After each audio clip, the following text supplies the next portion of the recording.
Salut tout le monde, et oui on se retrouve déjà, ça va très vite, hein. Les matchs, de toute façon les vidéos sont très courtes parce que j'ai pas envie d'épiloguer pendant 10 ans. J'ai envie de vous donner littéralement le contenu des matchs le plus rapidement possible, en essayant de débattre le plus si vraiment je vois que la rencontre a son intérêt. Là on va parler peut-être un peu plus longuement, puisqu'on va parler d'Alexa Bliss, qui a donc fait face à Shayna Baszler. Shayna qui a donc essayé de titiller Reginald, qui a titillé Lily, qui a titillé Alexa concrètement. Et là, à ce moment-là, Alexa Bliss s'est donc retrouvée face à Shayna, the Queen of Spades. Alors, est-ce que j'ai apprécié cette rivalité entre Alexa et Shayna? Oui, en fait non. Voilà, c'est à peu près ça. Donc on va commencer par rappeler ce qui s'est passé. Donc Shayna, au début, a affronté Reginald, puisque elle en avait ras-le-bol que Shayna, concrètement, en avait ras-le-bol de voir Reginald lui coûter des rencontres à la WWE.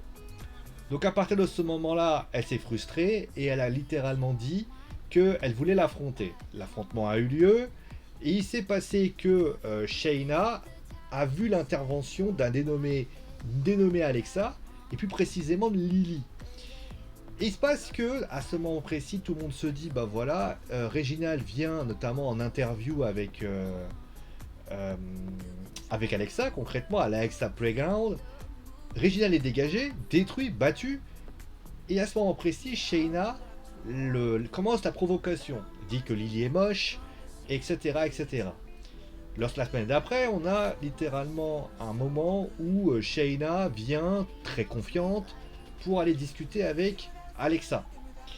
Et en fait, ce qui se passe, c'est elle décide de l'écraser Lily. Ça a fait des moyens pyrotechniques dans tous les sens. Et Nia Jax, cette semaine, a affronté Alexa Bliss, où je crois qu'il y a eu, disqualification.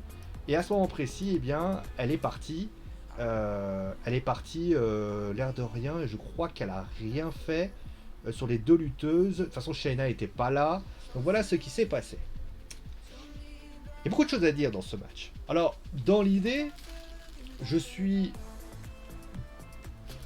On va dire, je trouve pas l'idée inintéressante de mettre Shayna face à Alexa. Déjà parce que, pour moi, Alexa et Shayna, ça peut bien se mariner. Et aux dernières nouvelles, ça peut donner deux plans différents. Alexa est plutôt dans le spiritisme, littéralement, dans le côté spiritisme dans tous les sens. De l'autre côté, tu as Shayna qui est plus dans la brutalité. Donc on peut vraiment... Et on peut, littéralement, Shayna peut être brisée par Alexa. Un peu à la manière d'un Braun Strowman qui a été brisé par The Fiend. Donc l'idée, elle est là.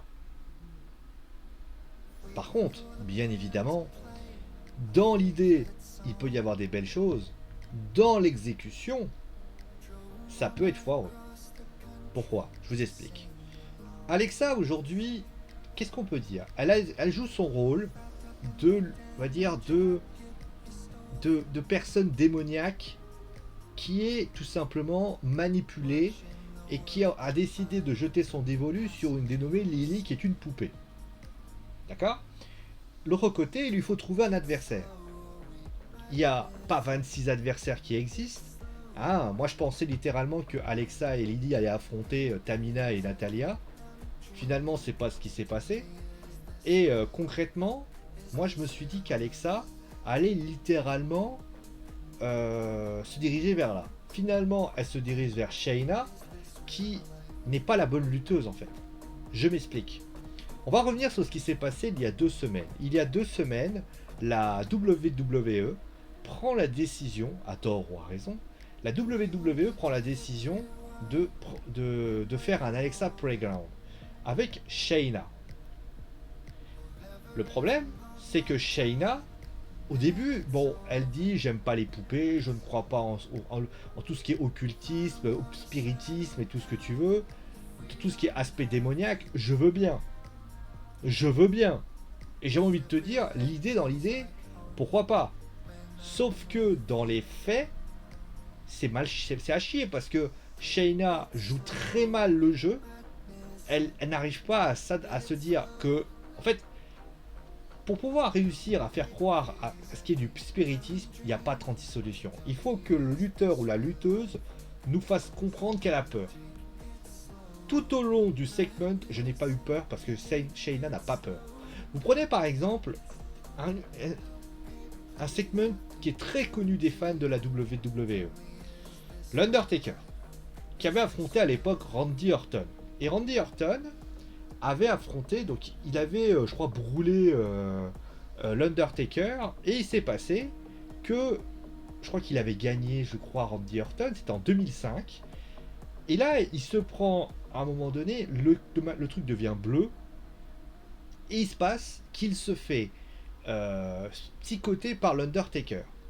Et bah j'ai envie de te dire, on était tous là, Randy Orton a super bien joué son rôle, dans le sens où tu le vois complètement démuni, il essaie de s'enfuir de tous les côtés, il n'y parvient pas. Et c'est ça la réalité. Quand vous avez le Kane qui détruit Daniel Bryan au fur et à mesure, là c'est comme ça que ça marche. Le Fiend, quand il détruit John Cena avec son côté psychotique, c'est comme ça que ça marche. Quand vous avez Alexa qui joue son rôle, mais de l'autre côté t'as Shayna qui a l'air de se dire non mais c'est pas réel les gars en fait. Bah au final comment tu veux y croire? Vous voyez ce que je veux dire? Je dis pas que Shayna, si je le dis, Shayna a mal joué son rôle parce qu'elle n'arrive pas à se dire que ce qu'elle voit n'est pas réel.